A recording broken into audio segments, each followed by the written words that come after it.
Audio Jungle.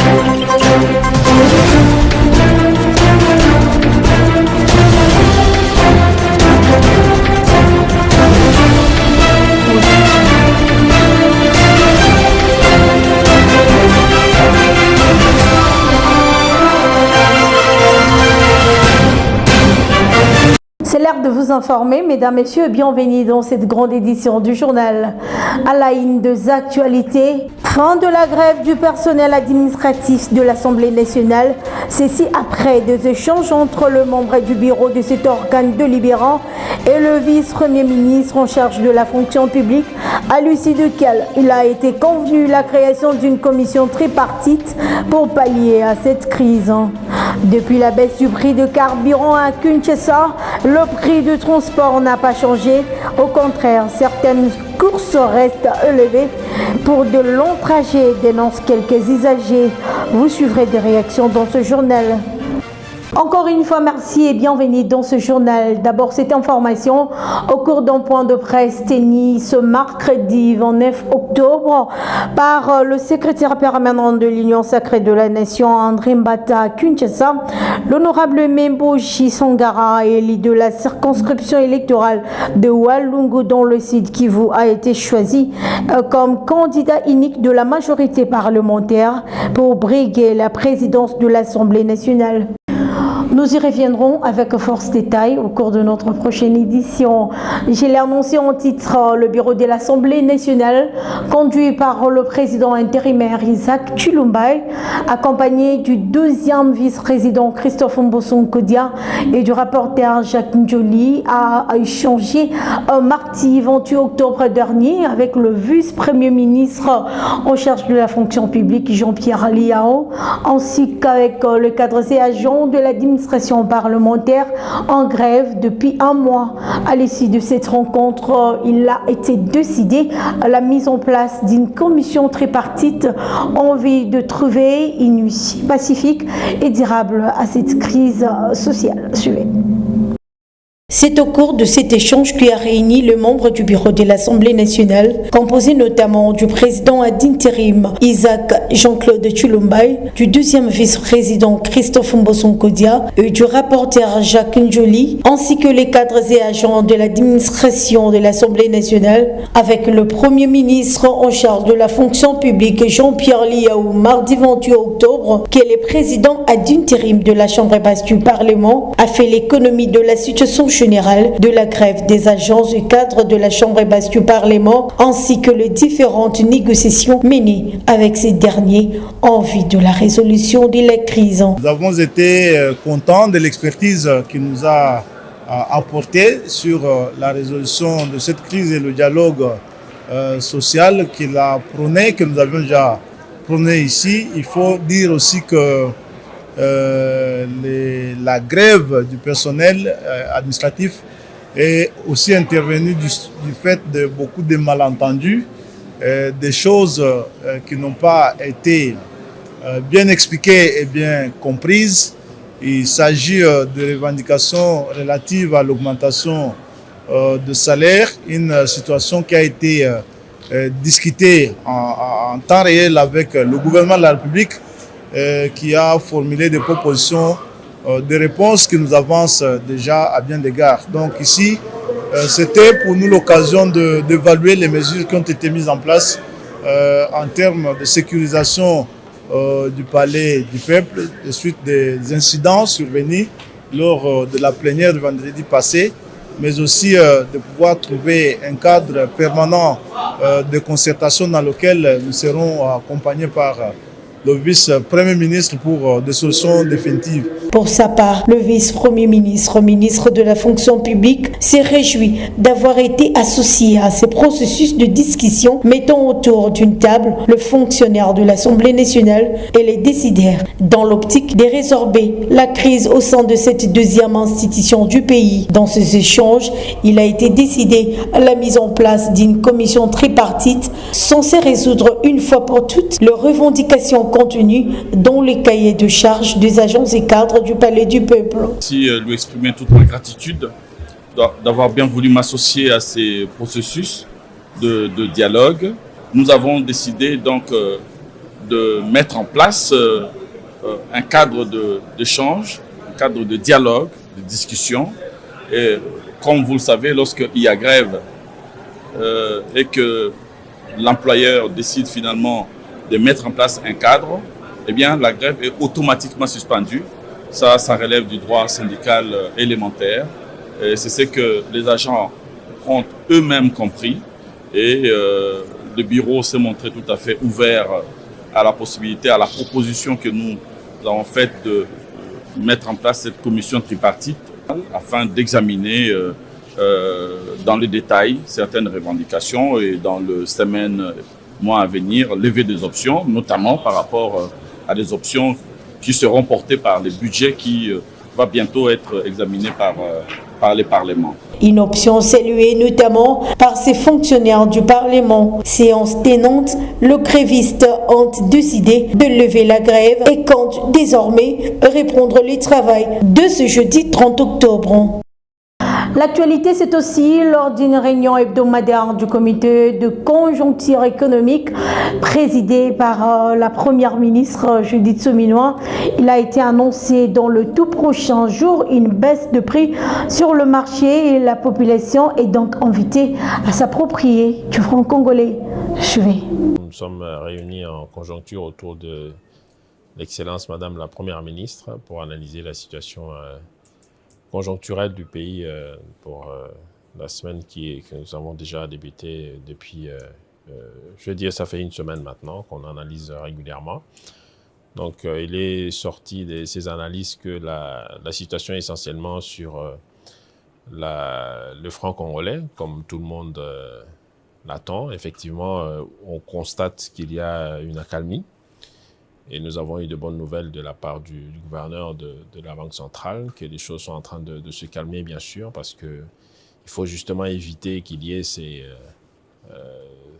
petites montagnes qui font que les gens vont avoir peur de continuer à utiliser le franc congolais, mais c'est plutôt l'inverse.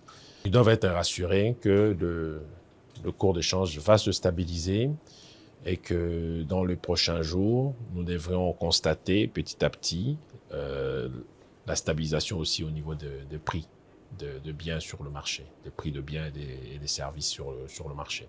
Donc c'est ça que nous sommes en train de surveiller et il faut que nous continuions à préserver la gestion budgétaire telle que nous sommes en train de le faire aujourd'hui. Le ministre de l'économie l'avait annoncé et nous voyons que la Banque centrale continue à surveiller les banques aussi, donc ça se fait de deux côtés. Donc il y a les travaux de la Banque centrale, il y a les travaux du gouvernement, donc ensemble on essaie de trouver l'équilibre parce que, comme j'ai dit tantôt, l'essentiel c'est qu'il y ait la stabilité parce que tout le monde, on n'aime pas de l'énervement sur le marché. La promesse du président de la République se réalise, donc la question du pouvoir d'achat qui est la première promesse du président de la République se réalise. Tous ceux qui consomment ou qui reçoivent le salaire en francs congolais savent bien qu'ils ont récupéré du pouvoir d'achat. Maintenant, la question, c'est nos habitudes. Le dollar, à chaque fois, nous calculons avec le dollar. Donc, il faut qu'on puisse se reprendre nos calculs en francs congolais, comme c'est d'ailleurs, ça se fait les prix doivent être affichés en francs congolais. Et c'est tout à fait normal que ceux qui ont reçu ou qui reçoivent de l'argent en dollars puissent toujours continuer à calculer en dollars et forcément qu'ils vont constater que les choses ne bougent peut-être pas comme ceux qui reçoivent et qui dépensent en francs congolais. J'ai annoncé également en titre, malgré la baisse du prix de carburant aux stations-service à Kinshasa, comme annoncé par le gouvernement provincial au début de ce mois d'octobre, le coût du transport n'a pas baissé.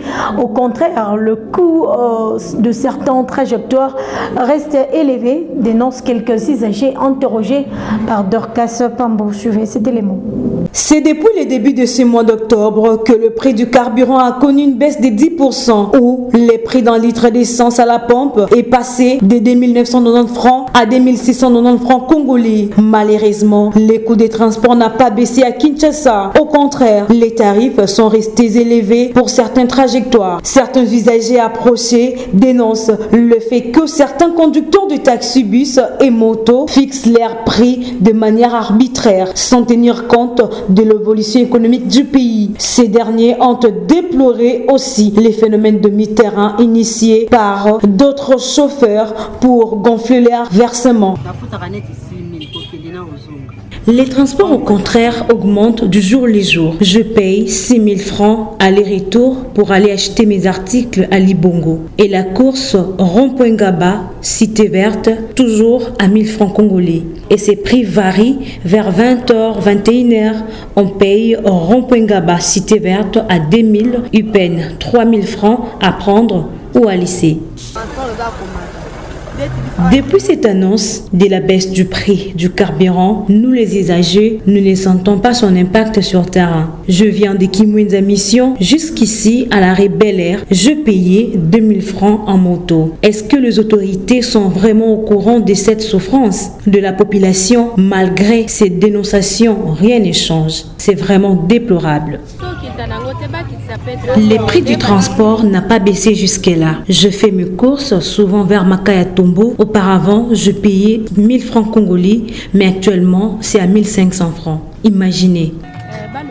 Les prix du transport en commun à Kinshasa est très complexe. L'implication des autorités de ce secteur des transports et de l'économie est tellement souhaitée pour la fixation d'une grille tarifaire équilibrée pour tous. Autre sujet d'actualité, le nouveau modèle de formation des enseignants à RDC a été validé par l'UNESCO et le ministère de l'Éducation nationale lors d'un atelier tenu à Kinshasa. Ce nouveau modèle vise à améliorer la qualité de l'éducation à RDC et renforcer les compétences des enseignants afin de l'adapter au contexte congolais. Une initiative très saluée par certains enseignants approchés. Laurent Galoula pour plus de détails.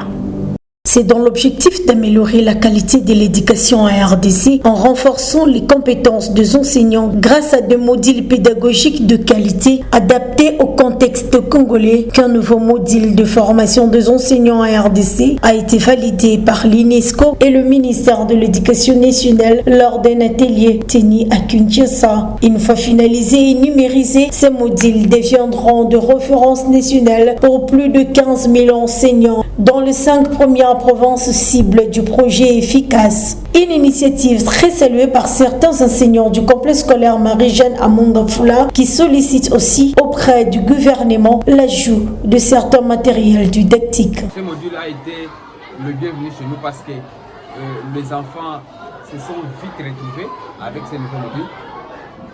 Donc c'est un nouveau module qui vient également réduire la souffrance de l'enseignant parce que l'enseignant travaillait un peu de trop et maintenant l'enseignant, avec l'arrivée de ces nouveaux modules, l'enseignant souffle un peu. Les élèves eux-mêmes travaillent ensemble afin qu'ils doivent faire ressortir l'idée maîtresse et de connaître mieux ce qui concerne la matière que vous voulez enseigner. Nous préférons rester avec les nouveaux systèmes, c'est vraiment bien, avec la réalité actuelle. Les ministères de l'Éducation doivent encore fournir beaucoup d'efforts. Pourquoi? Parce qu'il y a encore des éléments à revoir. Ici, du signal que le succès ou la réussite de ce projet dépendra de son déploiement effectif et de son appropriation par les acteurs éducatifs sur l'ensemble du territoire national. Parlons autre chose à présent. Après la suspension des activités du Parti du Peuple pour la Reconstruction et la Démocratie, PPRD en sigle sur l'ensemble du territoire national, c'est maintenant le tour du parti politique Alliance de travaillistes pour le développement ATD de l'opposant José Makila Chouvé.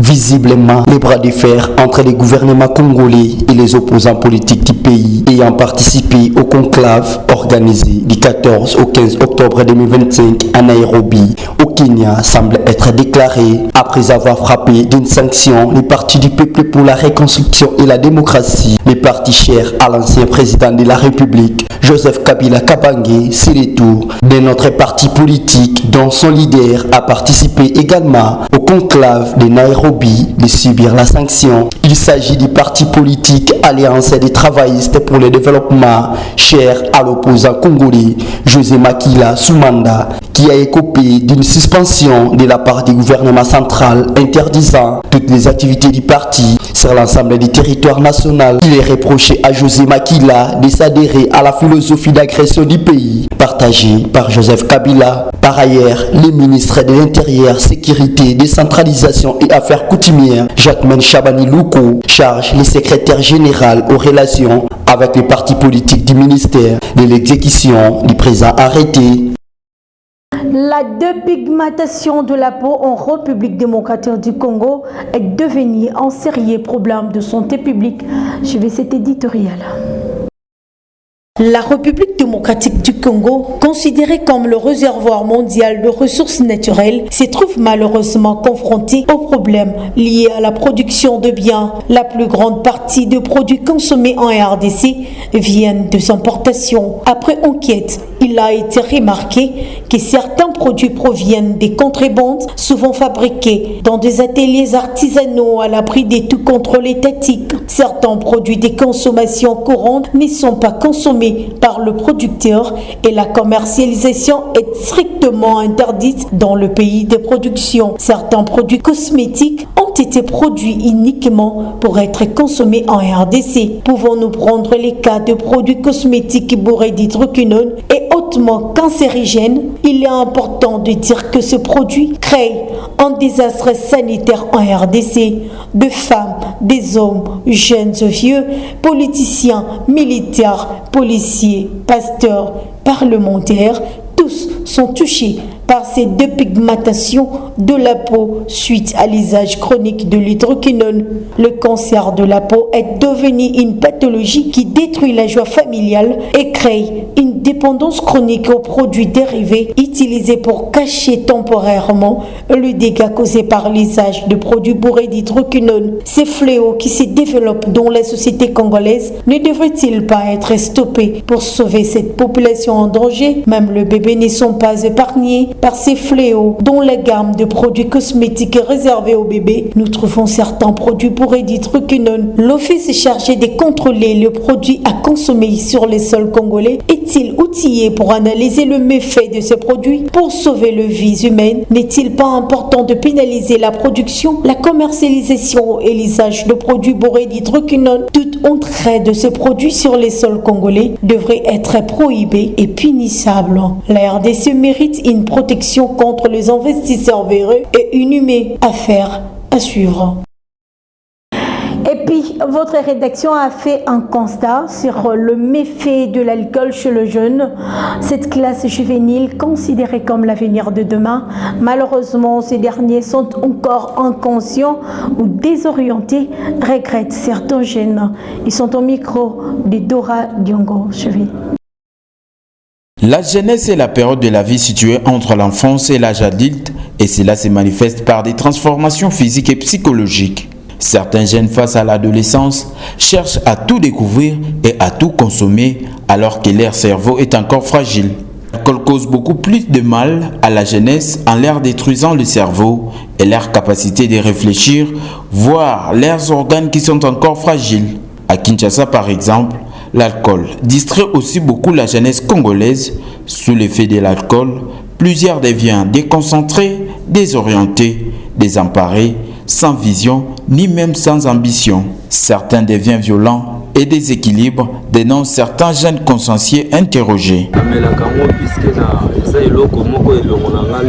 Oui, je prends ce whisky, dit ces jeunes. Nous, on l'appelle Zododo. C'est pour oublier la souffrance de la vie. Que cela soit nuisible à la santé ou pas, mais ça ne me concerne pas. Ou vivre sous les effets de l'alcool, c'est vivre paisiblement dans ce pays.